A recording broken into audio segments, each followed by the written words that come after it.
بسی رادوی دنگی گل دبن.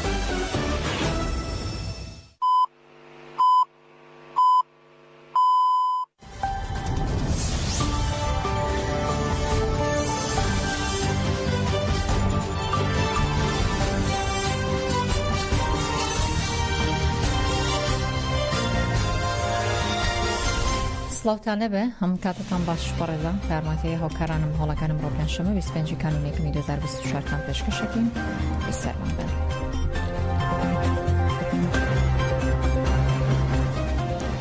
مراد قریلان داله حلمتی شورشگرش کسی پلانی لنا بردنی در خسوا. مراد قریلان فرمانده برای ناودی پاراسلین گل نباگل چاپی کوتنگ دال برای شکستکانی سپای ترک برانبر بگریلا رای دگنه ایمل سالی برکودانی سردم آفرین دای. بکساتی هواره کارکرد و آویس خاپور دهم شیدانی قرمانی و برکودان میجوی ببیندنی نو. هروها شورشگری هجاو بنر زلال زاگروس برای زوجات دکینو کل کرکوک لنجامی هرشکی نامردان شیبو و خوانی با فیرونات تو طولی دکرتوا.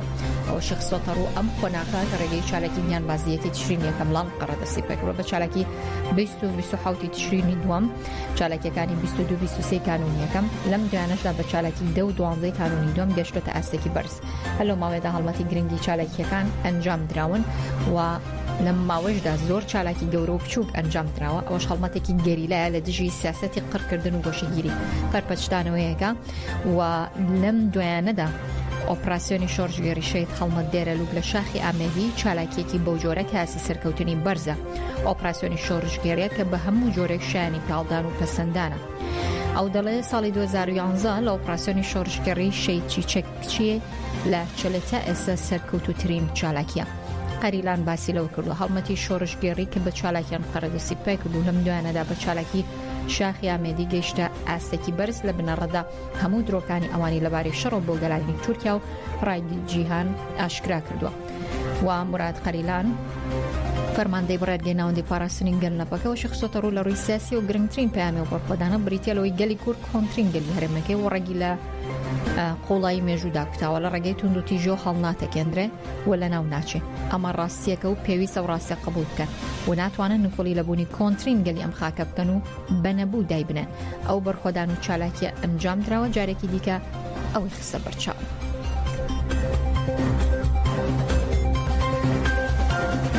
آرام حاجی مافناس و توجر لباره چالکیکانی گریلاکانی زادی کردستان لبران بردگیر کردند دل شورشی گریلاکانی زادی سلمان دوتی کن قرش کسی ناول و سیاست تندو تیجانی بران بر بگلی کرده که و دبی کتای پیوندره داشته با چهار سرکنی کشکان ربر و جلان سالانه که پیداگری لعشتی دکاتو.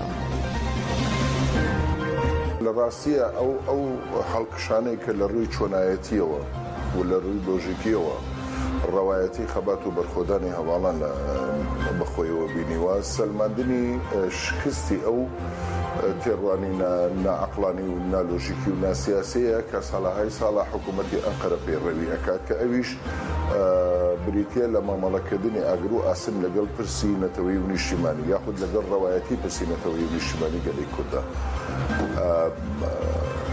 و اما اقدارین یعنی لما ورا بردوا نلا اپراسیون کودوان و سیان و چواراتیگی همیشه بردوام بندن باگشه اوه کرکا آمانجاکانی پیکاوا که نازانم سرکوتنی بدسیناوا و علم جوره دنگویانی که بردوام لمیدیاکانی خویان وانی بلاویانه کدو بخاطری بدسینانی رضامندی رای گشتی ترکی با تواوی پیکاتنه توی نشمن جیاوازکانی و بلام ام هلکشانی که لری چونایتی وانی ولا چند روزی را بردوا ڕەوایەتی خەبات و بەرخۆدان بەخۆیەوە بینیوە حقیقەتی یان سەلماندنی ئەو ڕاستەیە کە ئیتر ئەم جۆرە لە سیاست و استراتیژی بەمەڵەکردن لەگەڵ ڕەوایەتی پرسیینەتەوەی و نیشتیمانی گەلی کووردا شکستی حقیقی خۆی سەلماندووە و زۆرێک لە فەرماندە سەربازی و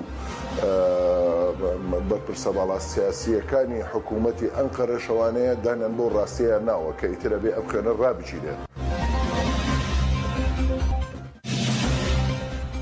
هاوپەیمانی ئیدارەی دەوڵەت بڵاوی کردوێتەوە دەستدرێژەکانی سەر خاکی عێراق ڕەتی دەکەنەوە کە لەلایەن وڵاتانی دەرەوە ئەنجام دەدرێت داواش دەکەن ڕێز لە سەروەری خاکی عێراق بگیرێت. لە ڕاگەیەنراوێکدا ئەو پەیمانی ئیدارەی دەوڵەت باسی لەوە کردووە کە لە کۆبوونەوەی شەوی ڕابردووە و پەیمانی ئیداری دەوڵەتدا دەستدرێژەکانی سەر خاکی عێراق تاوتوێ کراوە. هاوپەیمانێتەکە هەموو دەستدرێژەکانی وڵاتانی دەرەوە ڕەت دەکات و داواش دەکات ڕێز لە سەروەری عێراق بگیرێ و ئاسایشەکەی ڕوبەڕووی بەترسی نەکرێتەوە. ئەماژێ بۆ شکرە پشتیوانی لە وڵاتانی حکوومەتی عێراق دەکەن بۆ ئەنجامدانی گفتوگۆ لەگەڵ نوێنەرانی هاوپەیمانی نێودەوڵەت لا پێناو دروستکردنەوەی پەیوەندی لەگەڵیان و کۆتیانان بە ئەرکی تابەت باوکاریکردنی عێراق لە جەنگی دژ بە داعشدا. ئەوە لە کاتێکدا شەوی ڕابردوو ئەمریکا لە ڕێگەی باڵوێزەکەی و لە بەختانەمێکی وەزارەتی دەرەوەی عێراقدا بەڵام تا ئێستا ناوڕەکی و نامێ بە تەواوی ئاشکرا نەکراوە.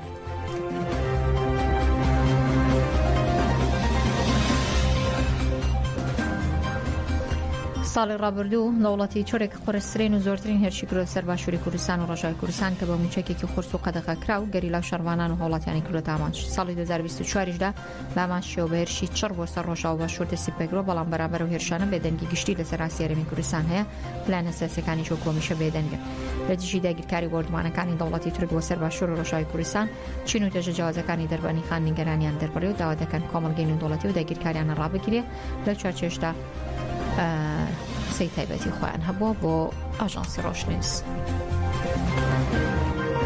هەر تورکیانی ئەمایی بەش کرا خۆی کورد هەر نەتەوەیە بە جۆرێ سێرێکە تورک بە جۆرە سێرەکە فارە بە جۆرە سێرەکە بەشێ لە عەرەب بە جۆرە سێرێکە ئەوەی کە کێشەی هەرە گەورەکەی خۆشمان لە خۆمان تێ ناگەین. تورک کە لە زمانی ئەوەی کە حکومڕانی کوردی و تەکەی سەدەسی پێکردووە 33 ساڵە بەردەوام داگیرکاری کردو. ئێستا حاڵی حازر لە ساسی خاکی کوردستان حکومڕانی پێوەیە معین پێوەکە بەدەستی خۆیەتی لە هەموو شوێنەکان دەستی محافەزەی کوردی دەستگای هەیە مینی هەیە بەڵام لە هەمووی خەتەتر ئەوەیە کە حیزبەکانی خۆمان کڕین و فرۆشتنی بۆکەن بگرێنەوە بەسەر ئێرانیش وەکو تورکیا وایە مای کەمتر نەبێ زیاترە. ئێمە لە ناو خۆمان لە یەک تێنا شەر نییەم کیانە سیاسی لە دەستدا بەڵام ئەمانم کیانە سیاسی لە دەستدەن بڕواکەی مانەوەیەکی دی و پارتی و مانەوە کیانە سیاسیە هەتا ئەم دەقە ئەوەیە کە حیزبێکی سیاسی لە ئەوان زیاتریان ناداتێ.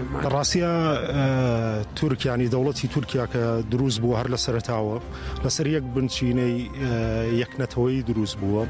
ناسیۆنالیزمێکی ئەوەی بە ڕای زۆربەی لێ کۆڵەران کە ناسیۆنالیزمێکی لەسەر عقدە و ترسی دابشکردنی وڵاتەکەی دروست بووە چکە هەر بناغەکەی لەسەرەوە دروست بووە کە نەتەوەکانی تر لە ناو خۆیان بتوێنێتەوە.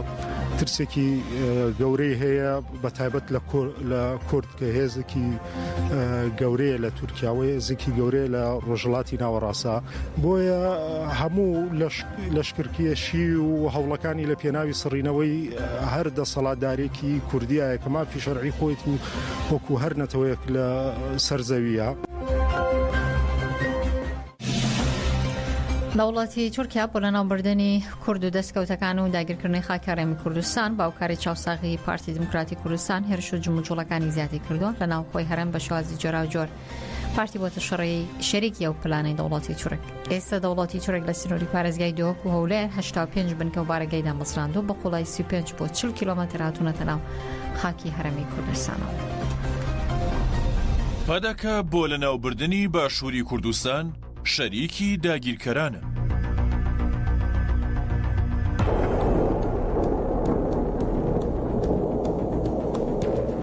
دەوڵەتی داگیرکەری تورکیا بۆ لەناوبردنی کورد و دەستکەوتەکانی و داگیرکردنی خاکی هەرێمی کوردستان باوکاری و چاوساغی پەدەکە هێرش و جم و جۆڵەکانی زیادی کردووە لە ناوخۆی هەرێم بە شێوازی جۆرا و جۆر پەدەکە بۆتە شەریکی ئەو پیلانەی دەوڵەتی داگیرکەری تورک. ڕۆژانە دەوڵەتی داگیرکەری تورک لە سەرانسەری باشووری کوردستان بۆردومانی ناوچەکان دەکات و هاوڵاتیانی مەدەنی دەکاتە ئامانج، ئازادی خوازان تیرۆر دەکات، دارستان و ژینگەی کوردستان وێران و تاڵان دەکات.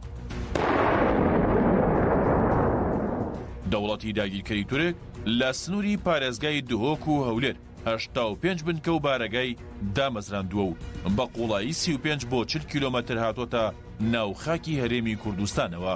دەوڵەتی داگیرکەری تورک ڕێگا و جادەی بۆ بەرزترین شوێن بردووە و بنکە و بارەگای لێ دامەزراندووە. هاتوچۆی گوندنشینانی لە سنوورەکان قەدەغە کردووە و ڕێگەوبان بە هاوڵاتیان دەگرێت و ئۆتۆمبیلەکانیان دەپشکنێت. بە فڕۆکەی بێفڕۆکەوانیش ئۆتۆمبیلی هاوڵاتیان دەکاتە ئامانج، وەگەوەی لە چەند ڕۆژی ڕابردوو 2 ئۆتۆمبیلی مەدەنی لە سنووری ئامێدی بۆردومان کرد. لە هەموو ئەو داگیرکاریانەدا پەدەکە لە ڕووی سەربازی و هەواڵگری و مادیەوە هاوکاری دەوڵەتی تورک دەکات. کاتێک داگیرکەر بارەگا دروست دەکات و ئەو ڕێگای بۆ ڕادەکێشێت، کاتێک بۆردومان دەکات ئەو ئامانجی بۆ دیاری دەکات، کاتێک ئازادی خوازان تیرۆر دەکات زانیاری پێدەدات. هەفتەی ڕابردوو پەدەکە بە فەرمانی دەوڵەتی داگیرکەری تورک 3 گوندی لە سنووری ئامێدی بە دانیشتوانەکەی چۆڵ کرد و هەڕەشەی ئەوەی لێکردن بگەڕێنەوە گوندەکانیان سزای تون دەدرێن.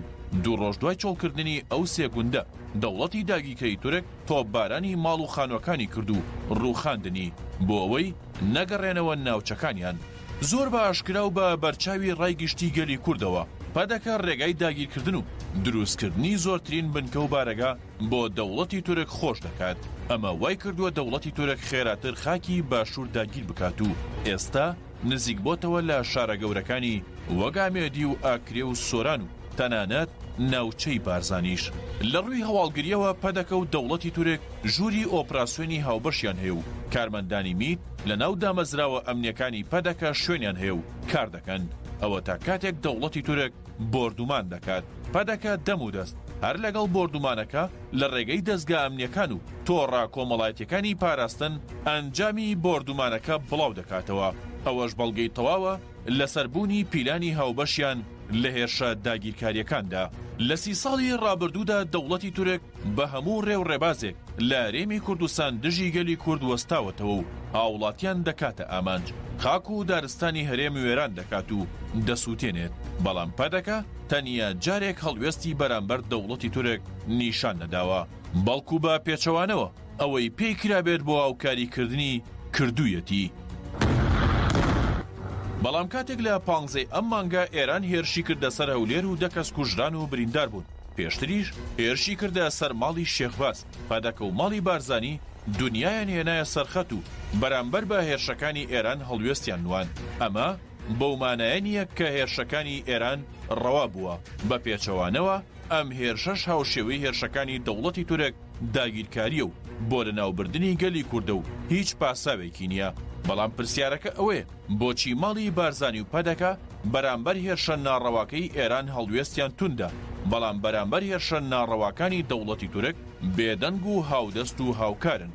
بە گوێرەی ئامارە فەرمیەکان لە ساڵی 2015 تا ئێستا زیاتر لە 160 هاوڵاتی مەدەنی هەرێمی کوردستان بەهۆی بۆردومانەکانی دەوڵەتی داگیرکەری تورکەوە شەهید بوون و نزیکەی 300 کەسیش بریندار بوون. ئایا ئەمانە کورد و هاوڵاتی هەرێمی کوردستان نین؟ ئەگەر پەدەکە و ماڵی بارزانی لەسەر خوێنی 460 کەس نێنە دەنگ، ئەی لەسەر چیتر دێنە دەنگ و کەی هەڵوێستی دەبێت؟ لە درێژەی کار و چالاکیەکان بۆ ئازادی جەستی ڕێبەرۆجەلان مانگرتنی زیندانانی سیاسی لە تورکیا باکووری کوردستان لە 60مین ڕۆژدا بەردەوامە. زیندانانی سیاسی لە زیندانەکانی باکووری کوردستان و تورکیا لە چارچی هەڵمەتی ئازادی بۆ ڕێبەرۆجەلان چارەسەری سیاسی بۆ پرسی کورد مانگرتنیان لە خواردن دەست پێ کردووە. چالاکیەکە لە ڕۆژی 60میندا بەردەوامە. مانگرتن لە خواردن لە 27 تشرینی دوم بەشێک لە هەڵمەتی ئازادی بۆ ڕێبەرۆجەلان چارەسەری سیاسی بۆ پرسی کورد دەستی پێ کردووە بەڕێرە تاوکو 15 شوباتی ئەم ساڵ بەردەوام بێت.